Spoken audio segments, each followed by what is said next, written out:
Di sini saya dan Diana Sasa, saya akan menjelaskan materi data mining, menjelaskan tentang tugas 3, dimana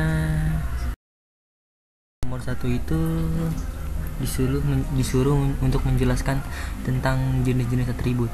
Di sini saya mendapatkan atribut binar dikarenakan NIM akhiran saya yaitu 4. Ya, lanjut.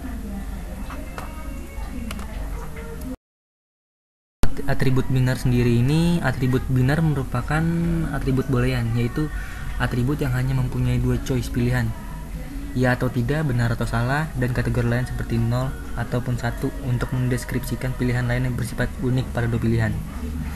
Yang kedua, atribut binar itu dimana 0 biasanya menyatakan tidak, sedangkan 1 menyatakan ya. Kebiasaan pada program tuh 0 itu untuk ya, untuk tidak, dan 1 untuk ya. Ini untuk jenis atribut binar, jenis asimetris. Ntar kita akan jelaskan lebih lanjut. Yang ketiga itu atribut binar itu merupakan dipandang secara khusus dalam data mining karena mempunyai nilai yang unik. Di sini saya akan menjelaskan jenis atribut binar. Yang pertama itu atribut binar memiliki 2 jenis. Atribut pertama itu atribut binar simetris, dikatakan simetris jika nilainya dianggap memberikan dampak setara. Contohnya itu pada atribut jenis minuman. Minuman itu yang bernilai kopi dan teh. Keduanya memiliki kesetaraan yang sama, tidak peduli mana yang bernilai 0 ataupun 1. Contoh lain itu pada jenis kelamin, laki-laki dan perempuan, tidak peduli mana yang 0, laki-laki 0 ataupun 1, maupun perempuan 0 ataupun 1. Ini untuk jenis kedua dalam atribut binar itu merupakan atribut binar asimetris, dikatakan asimetris jika nilainya dianggap memberikan dampak yang berbeda, yang secara konvensional biasanya bernilai 1 untuk mendeskripsikan suatu yang jarang terjadi dan bernilai 0 untuk suatu yang umum. Contoh atribut asimetris ini merupakan dari masalah yang baru-baru ini terjadi aja. Hasil tes pengecekan virus COVID-19 yang bernilai 0 jika dia negatif COVID dan yang bernilai 1 jika dia positif COVID. Contoh lainnya itu status kehidupan, 0 dikatakan 0 ataupun 1 dikatakan hidup atau meninggal, status pernikahan, lajang, menikah, tes buta warna, normal dan buta warna, tombol pada saklar lampu on off untuk 0 untuk off dan 1 untuk on. Kapan digunakan atribut binar? Atribut binar digunakan pada program untuk memeriksa apakah seseorang itu positif atau negatif dalam kesehatan, kehidupan, tes fisik dan lain-lain. Menentukan jenis atau sifat seseorang, kelamin seseorang ataupun yang lain-lain. Ataupun digunakan pada algoritma dalam perangkat keras ataupun piranti lunak, di mana 0 menyatakan false dan 1 menyatakan true, maupun memeriksa keunikan makhluk hidup lainnya dan menentukan ilmu sains lain seperti klimatologi, menentukan cuaca. Ya, di sini kita lanjut ke soal nomor 2. Dalam soal nomor 2 disuruh menjelaskan jenis penyebaran data, jenis data. Di sini saya dapat nomor B dan C dikarenakan akhiran NIM saya genap yaitu 4. Di sini saya akan menjelaskan tentang sebaran data dahulu. Untuk sebaran data, sebelumnya untuk memahami data, kita mengenal yang namanya tendensi sentral untuk mendapatkan pusat dari himpunan data dengan rata-rata, median, modus, dan mid-range. Sekarang selanjutnya. Namun untuk memahami data lebih baik kita perlu memahami disperse atau sebaran data tersebut.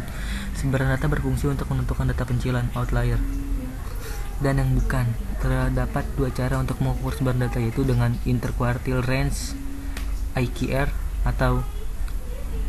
dan standar deviasi STD.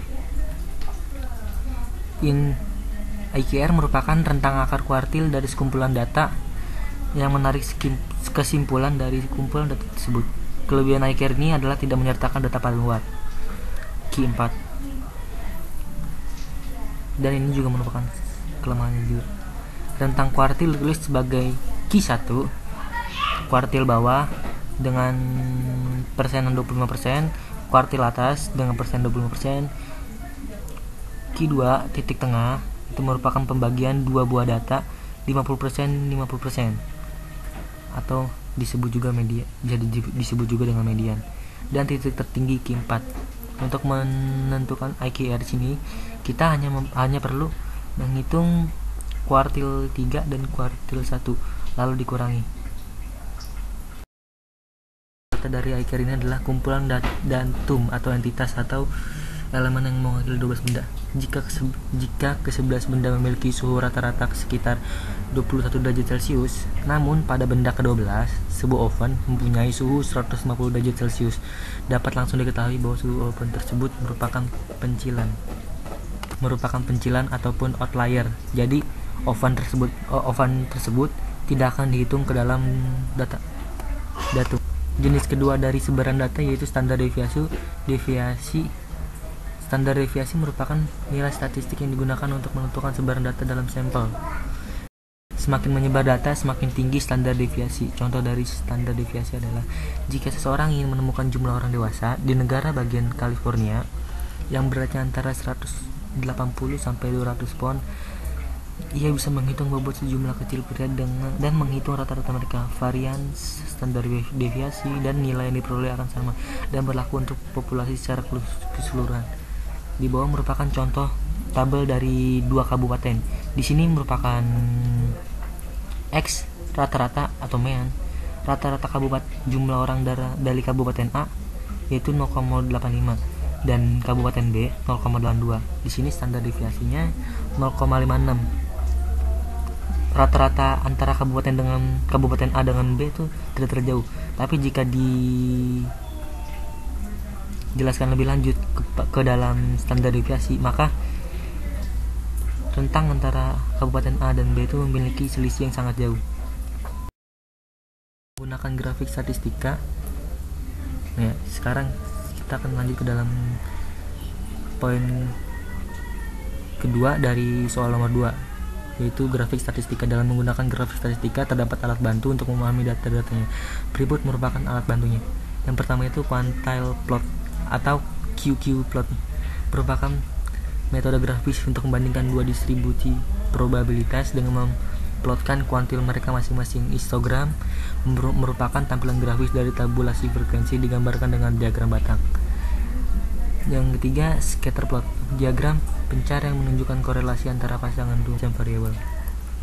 Di sini terdapat 3 buah contoh dari gambar grafik histogram, grafik bar scatter plot, dan grafik QQ plot ataupun quantile plot. Di sini ya. Kapan sebaran data digunakan? Ini untuk menjelaskan tentang kenapa harus digunakan sebaran data. Sebaran data digunakan saat untuk menghitung simpangan terbesar dari data-data dalam melakukan pengujian, mengerucutkan tingkat kompleksitas pengujian data, menentukan kesalahan atau error atau galak yang sedikit dalam melakukan pengujian metode numerik. Jadi lebih rinci. Yang keempat, mempermudah dalam melakukan pengujian statistik. Untuk soal poin 2, pada soal 2, kapan grafik statistik digunakan? Yang pertama itu digunakan untuk membantu mencari sebaran data dalam bentuk gambaran grafik, jadi bisa divisualisasikan. Yang kedua itu mempermudah orang lain dalam menganalisis data, melakukan pencarian dengan kurva gambar di mana saja sebaran data terletak dalam suatu data.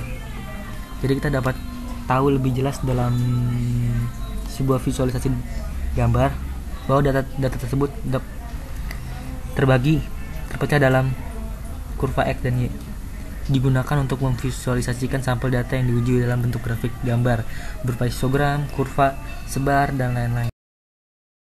Nah, di sini saya mendapatkan referensi dari keempat website atau situs ini.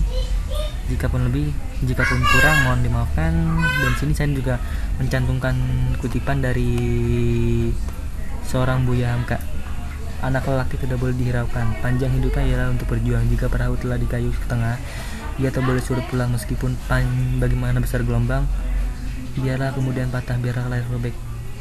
Itu lebih mulia daripada membalik haluan untuk pulang. Jadi di sini kita dituntut untuk jangan menyerah. Yang penting maju, walaupun banyak cobaan, kita harus tetap maju, percaya diri, jangan pulang, jangan pergi untuk pulang, jangan berhenti untuk menyerah.